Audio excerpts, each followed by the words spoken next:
Muito obrigada, Sra. Presidente, Sr. Presidente da Câmara, Srs. Vereadores e Srs. Deputados. Sr. Presidente, este debate marca o primeiro ano de um mandato que dizia basear-se em novos tempos, novas formas de pensar a cidade, novas formas de ligar a cidade aos cidadãos. Mas já não estamos em campanha e a realidade mostrou ser bastante diferente daquilo que se proclamou. Na verdade, o Sr. Presidente e os Srs. Vereadores têm colecionado um conjunto de intenções e de contradições, de uma forma geral não fazendo o que disseram ou desdizendo o que disseram. Até conseguiram que o PSD, aqui na Assembleia Municipal, contrariasse o PSD da Câmara ao travar uma decisão relacionada com a SRU, abstendo-se. Se é assim dentro de portas, qualquer um terá dificuldade em acreditar nos consensos que tanto se apregoa.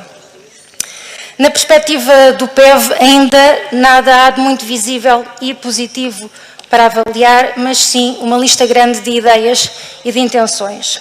Justiça seja feita, não podemos deixar de referir a gratuitidade dos transportes, que teve o apoio dos Verdes, com ressalva de que deve ser alargada à escala metropolitana através do Programa de Apoio à Redução Tarifária, permitindo a gratuitidade não só para quem reside em Lisboa, mas para todos os residentes na área metropolitana. Reforçamos que tudo o que for benéfico terá o nosso apoio.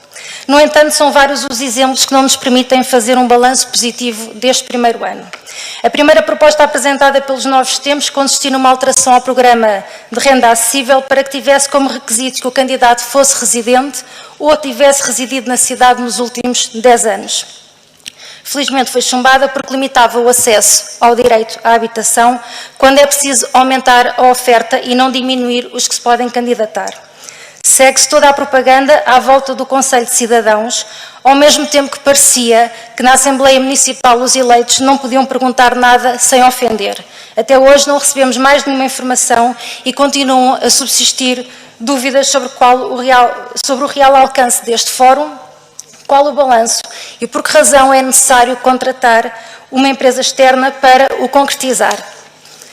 O PEV sempre valorizou o princípio da participação dos cidadãos, mas obviamente teria sido desejável que a proposta tivesse sido sujeita pelo menos à recepção de contributos prévios e não apenas a uma mera comunicação do que a Câmara ia fazer. Não basta proclamar que se é democrático, ao mesmo tempo que se desperdiçam oportunidades para ser efetivamente mais democrático. Depois não poderíamos debater o estado da cidade sem referir a importância do ambiente e da ecologia. Na tomada de posse, o Sr. Presidente anunciou a intenção de assumir pessoalmente o pelour da transição energética e alterações climáticas. Um ano depois, os Verdes gostariam de saber o ponto de situação desta intenção e que desenvolvimentos houve nesta matéria.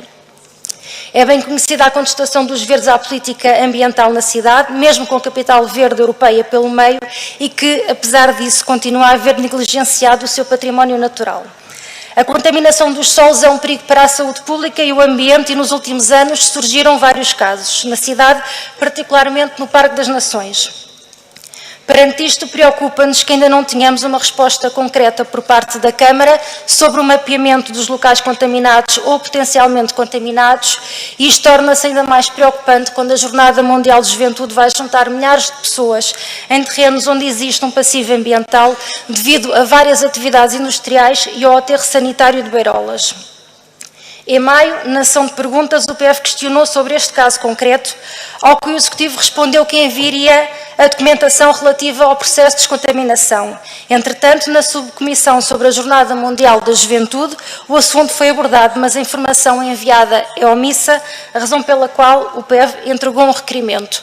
Continuamos a aguardar que nos enviem o plano de descontaminação dos terrenos onde vai ser realizado o evento e o resultado das análises aos solos, às águas subterrâneas e ao ar. Recentemente terminou a consulta pública relativa a uma proposta de portaria que visa permitir a existência de voos noturnos no aeroporto da Portela entre os dias 18 de outubro e 28 de novembro. Ou seja, o Governo propõe que um período importante de descanso seja perturbado de forma significativa. Esta medida, ainda que temporária, mesmo assim são 42 dias, é muito gravosa e desrespeitadora das populações e, por fortes razões ambientais e de saúde pública, é contestada pelo PEV. Sobre isto, a Câmara não sente necessidade de ter iniciativa de tomar uma posição firme de modo a proteger os municípios de uma situação que lhes será prejudicial. Damos agora alguns exemplos de propostas que aparentemente caíram em saco roto.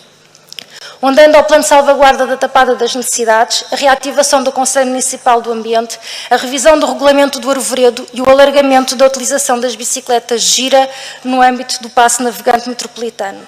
Não esquecemos a aprovação de outras propostas na área das árvores e dos espaços verdes, que passam pelo levantamento de espaços expectantes ou abandonados passíveis de receberem novos espaços verdes, o investimento na escola de jardinagem, o recurso ao serviço público na manutenção dos jardins e espaços verdes, invertendo a tendência do recurso a empresas privadas e o reforço da contratação de jardineiros. Até ao momento não vemos qualquer vontade de mudança e a prioridade da Câmara continua a passar pela dispendiosa externalização de serviços que poderia e deveria ser evitada recorrendo a meios próprios do município. Sr. Presidente, o que perguntamos é quando poderemos ver a adoção destas recomendações pelo Executivo Camarário. Saliente que uma parte considerável das propostas da Câmara não é inovadora nem representa uma ruptura com as políticas dos últimos anos. É inegável que desde o início do século, PSD e PS convergiram em ações estruturantes, afastando-se de uma cidade para todos e virada para o interesse público. Chegamos ao dia de hoje e podemos dizer que os novos tempos não resolveram ainda nenhum problema sério da cidade. Não é possível gerir uma cidade fugindo a tomadas de posição inadiáveis. Lisboa precisa de uma gestão forte e determinada e não baseada em falsos consensos. Recuperamos ainda umas questões que o Sr. Presidente colocou na tomada de posse.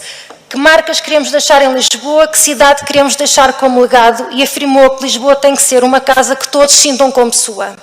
Após um ano, não nos parece que essas marcas sejam propriamente positivas e que a cidade que está a ser construída seja motivo de satisfação. Em resumo, este foi um ano perdido para a cidade, como aliás foram os anos anteriores. Perante isto, os verdes continuam a reforçar que Lisboa não está condenada a esta falta de alternativa. É indesmentível que temos posicionamentos ideológicos bastante afastados, mas mantemos total abertura para o diálogo e, nesse sentido, continuaremos a ser uma oposição crítica, atenta e construtiva, apoiando o que é positivo para a cidade, mas procurando sempre inverter o que só vem piorar a cidade de quem cá vive, trabalha ou estuda. Obrigada. Muito obrigada, Sra. Deputada.